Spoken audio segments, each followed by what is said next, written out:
अनन्याश्चिन्तयन्तो माम्, ये जनाः पर्युपासते तेषां नित्याभियुक्तानां योगक्षेमं वहाम्यहम्। आपकी सुरक्षा और समृद्धि है हमारी जिम्मेदारी। हेलो दोस्तों, स्वागत है आप सभी का मेरे चैनल इंश्योरेंस गुरु पर। दोस्तों, बहुत सारे लोगों की डिमांड्स थी कि IC38 पे कुछ बनाया जाए। कई सारे साथियों ने मुझसे कहा, क्योंकि IC38 एग्ज़ाम को पास करना कहीं ना कहीं एक पहला स्टेप है LIC से जुड़ने का, इंश्योरेंस कारोबार से जुड़ने का। और इस एग्ज़ाम को पास करने में तमाम सारी समस्याएं आती हैं और सबसे बड़ी समस्या है इसमें लैंग्वेज का। इसमें जो भाषा है, खासकर हिंदी भाषी क्षेत्रों के लिए हम बात कर रहे हैं, बहुत ही क्लिष्ट हिंदी का इस्तेमाल हुआ है। क्या कारण है कि वो भाषा बिल्कुल ही साधारण बोली जाने वाली भाषा नहीं है। तो ये एक बड़ी समस्या आती है, इसलिए हम ये नई सीरीज़ लेके आ रहे हैं आपके सामने। और इस सीरीज़ में बहुत छोटे छोटे वीडियोज़ में बनाऊँगा, 10 से 15 मिनट, मैक्सिमम टाइम 15 मिनट का होगा। और जहाँ तक मुझे लगता है कि हम 15 से 20 वीडियो बनाएंगे इस पे, अभी मेरा ऐसा अनुमान है। और एक एक वीडियो मैं इस पे लाता रहूँगा। और दोस्तों, पूरा आप इस बात को बहुत जिम्मेदारी से मैं कह रहा हूँ कि जो भी साथी इन सारे वीडियोज़ को एक के बाद एक सीक्वेंस का ध्यान रखें। ऐसा नहीं कि आप एक वीडियो को देखने के बाद दूसरे तीसरे वीडियो पर जंप कर जाएं। आप एक सीक्वेंस से चलेंगे, क्योंकि वीडियोज़ एक दूसरे से रिलेटेड होंगे, तो निश्चित रूप से आप फर्स्ट गो में एग्ज़ाम को पास कर पाएंगे। जो मेरा उद्देश्य है कि हमारे ज़्यादा से ज़्यादा लोग, ज़्यादा से ज़्यादा साथी जो LIC से जुड़ना चाहते हैं, वो इस पहले स्टेप को बहुत ही सरलता से पार कर पाएँ। तो आप सभी का स्वागत है। आप इस चैनल को सब्सक्राइब कर लें, क्योंकि सिर्फ IC38 ही नहीं, इसके अलावा और भी तमाम सारी जानकारी मैं आपको देता रहूँगा इंश्योरेंस से जुड़ी। और आप अगर LIC में अपना कैरियर देखते हैं तो ये चैनल आपके लिए बहुत ही महत्वपूर्ण होगा। इसलिए आज ही इस चैनल को सब्सक्राइब कर लें, और अगर वीडियो आपको पसंद आता है तो लाइक भी करें। तो दोस्तों, चलते हैं और पहला वीडियो शुरू करते हैं। नमस्कार दोस्तों, स्वागत है आप सभी का मेरे इस चैनल में। जाहिर सी बात है, आप सभी लोग IC38 एग्ज़ाम को पास करने के अभ्यर्थी हैं। दोस्तों, ये एग्ज़ाम वास्तव में उतना टफ होता नहीं है। सारी समस्या जो है इस एग्ज़ाम में आने वाली लैंग्वेज की है। खासकर ये वीडियो मैं हिंदी भाषी क्षेत्रों के लिए बना रहा हूँ। दोस्तों, आप मेरे चैनल को सब्सक्राइब कर लें, क्योंकि अगर आप LIC से जुड़ रहे हैं तो मेरा ये चैनल आपके लिए बहुत यूज़फुल होने वाला है। बहुत सारी जानकारी मैं आपको समय समय पर देता रहूँगा। अभी फ़िलहाल तो मैं आपको IC38 एग्ज़ाम पास कैसे करना है, यानी LIC से जुड़ने में जो एग्ज़ाम आपको पास करना है, पहला स्टेप जो है, उसके बारे में मैं आपको बताने जा रहा हूँ। ऐसे बहुत छोटे छोटे कुछ वीडियोज़ मैं आपको बनाऊँगा जो आपके लिए बहुत हेल्पफुल होंगे। अगर ये सारे वीडियोज़ आप देखेंगे तो आपको कहीं पर कोई समस्या नहीं आने वाली है इस एग्ज़ाम को पास करने में। तो दोस्तों, शुरू करते हैं। सबसे पहले थोड़ा सा हम बीमा के इतिहास को समझ लेते हैं। देखिए, अगर बीमे के इतिहास की बात करें तो बीमा बहुत पहले से हो रहा है। बहुत पहले से, भले ही इस तरह से जो उसका आधुनिक स्वरूप है वो नहीं था, लेकिन बीमा होता रहा है। जैसे हम बात करें रोड्स के जो निवासी थे, वो लोग जब अपना व्यापार किया करते थे समुद्री रास्ते से, तो कभी कभी क्या होता था, मौसम अनुकूल नहीं रहता था, तो वो जहाज़ का वज़न कम करने के लिए सामान को समुद्र में फेंक दिया करते थे। तो ऐसी स्थिति में उस नुकसान को सारे व्यापारी आपस में बांट लेते थे, क्योंकि किसी एक व्यक्ति का सामान फेंका जाता था, कुछ लोगों का सामान बच जाता था। तो जिसका फेंक दिया जाता था उसको नुकसान ना हो, इसलिए सारे लोग उस नुकसान को बांट लेते थे। तो कहीं ना कहीं ये एक बीमे का ही स्वरूप था। ऐसे और भी तमाम सारे उदाहरण हैं जहां लोगों ने बीमे को, भले ही एक आधुनिक रूप में नहीं, लेकिन उन्होंने बीमे का किसी न किसी रूप में उपयोग किया। तो हम आधुनिक बीमे की अगर बात करें तो इसके इतिहास से रिलेटेड कुछ क्वेश्चंस आते हैं। कुछ महत्वपूर्ण बातें मैं आपको बताता हूं, जिसे आपको मेमोराइज़ करने की, याद करने की ज़रूरत है। इसमें बहुत ज़्यादा कुछ समझने जैसा नहीं है। आप इसको याद कर लेंगे तो एग्ज़ाम में कम से कम 1 या 2 नंबर आपका हो जाएगा। तो देखते हैं, मैंने इस बोर्ड पे कुछ नोट्स बना रखे हैं, उनको समझने की कोशिश करते हैं। देखिए, सबसे पहले बीमे की आधुनिक अवधारणा। एक वर्ड इसमें लिखा हुआ है लॉयड्स कॉफ़ी हाउस। शायद आप लॉयड्स कॉफ़ी हाउस के बारे में आप ना जानते हो। ये एक क्लब टाइप का था लंदन में, जहाँ पे सारे व्यापारी अपना सामान बेच के जब वो आते थे, उनको फ़ायदा होता था तो वो सेलिब्रेट करते थे, वहाँ पर इकट्ठा होते थे। लेकिन उसी में कुछ व्यापारी ऐसे होते थे कि उनका नुकसान हो जाता था, किसी भी वजह से कुछ भी कारण हो तो वो उस सेलिब्रेशन का हिस्सा नहीं हो पाते थे। तो उन लोगों ने आपस में एक समझौता किया कि एक व्यक्ति को होने वाले नुकसान को हर वो व्यक्ति साझा करेगा जिसको फ़ायदा हुआ है। तो यानी अपने फ़ायदे में से थोड़ा थोड़ा सब लोग उसके नुकसान की भरपाई में शेयर करेंगे। तो ये लॉयड्स कॉफ़ी हाउस से आधुनिक बीमे की शुरुआत माना जाता है। लॉयड्स कॉफ़ी हाउस लंदन में, याद रख लें, लॉयड्स कॉफ़ी हाउस लंदन से आधुनिक बीमे की शुरुआत मानी जाती है। एक नंबर का सवाल कभी कभी आ जाता है। दूसरे स्टेप पे लिखा है विश्व की सर्वप्रथम बीमा company amicable society for perpetual assurance. यहाँ पे मैंने स्पेस कम होने की वजह से थोड़ा सा शॉर्ट में लिख दिया है, मैं बोल रहा हूँ, आप इसको नोट कर सकते हैं। विश्व की सर्वप्रथम बीमा कंपनी, एक कंपनी के रूप में कोई भी पहली बार जो सामने आया वो क्या थी? Amicable society for perpetual assurance.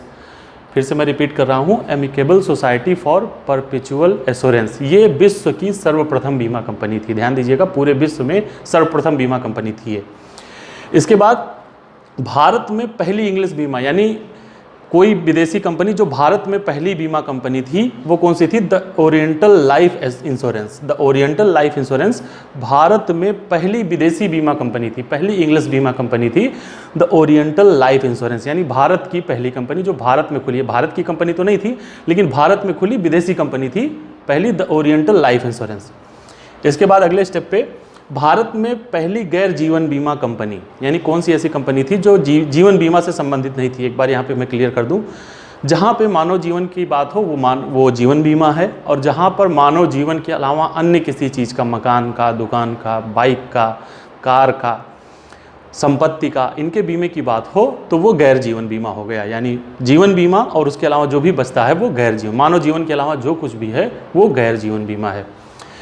तो भारत में पहली गैर जीवन बीमा कंपनी थी ट्रिटन बीमा कंपनी।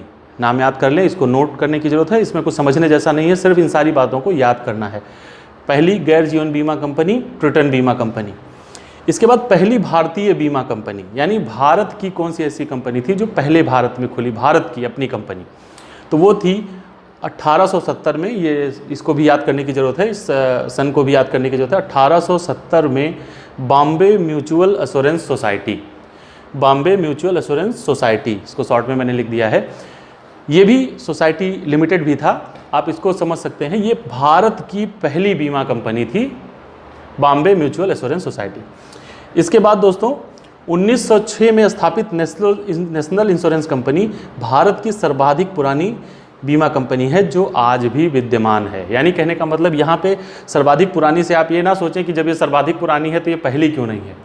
सर्वाधिक पुरानी से ये मतलब वो कंपनियां जो आज भी कार्यरत हैं उनमें से सबसे पुरानी कंपनी कौन सी है, तो वो कौन सी है? 1906 में जो स्थापित हुई थी नेशनल इंश्योरेंस कंपनी, वो भारत में जो आज भी कार्य कर रही है उन कंपनियों में ये सबसे पुरानी कंपनी है। इसके अलावा दोस्तों बीमा कारोबार बहुत ही असंगठित था, उसको ऑर्गेनाइज किया गया, उसमें बहुत सारे परिवर्तन किए गए, कानून लाए गए। तो सबसे पहला जो कानून आया बीमा कंपनी एवं भविष्य निधि अधिनियम, लेकिन ये अधिनियम बहुत व्यवस्थित चीज़ों को नहीं कर पाया। विदेशी कंपनियां और भारत की कंपनियों में असमानता बनी रही। फिर उसके बाद 1938 में बीमा अधिनियम पहला ऐसा कानून बना जिसने बीमा को कंट्रोल किया, बीमा को नियंत्रित करने का काम किया 1938 में। बीमा अधिनियम कब बना? 1938 में। तो इसको याद रखने की जरूरत है, बीमा अधिनियम 1938 पहला कानून था। दोस्तों इसके बाद 1 सितंबर 1956 को यहाँ पे आप देखें लिखा होगा 170 कंपनी यानी 170 बीमा कंपनी और 75 भविष्य निधि कंपनियों को मिलाया गया और उसके बाद बीमा का राष्ट्रीयकरण कर दिया गया और LIC का गठन हुआ। डेट को याद कर लें आप, 1 सितंबर 1956, 170 कंपनी और 75 भविष्य निधि कंपनियों को मिलाया गया और बीमा का राष्ट्रीयकरण कर दिया गया। Life insurance corporation of India LIC Bharatiya Jeevan बीमा निगम की स्थापना हुई।